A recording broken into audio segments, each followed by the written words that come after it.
ele é o som do H. Então, vamos lá ver o som do H em inglês? Olha só. Todo mundo conhece a palavra house. House, casa. A palavra head, que é cabeça. Head. Viu? Então, o som do H.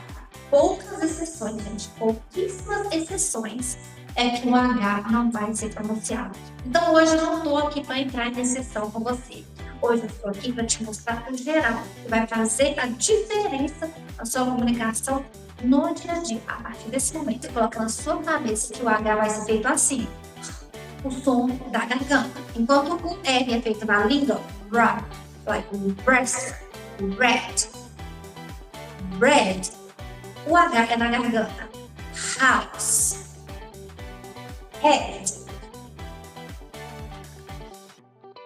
horse,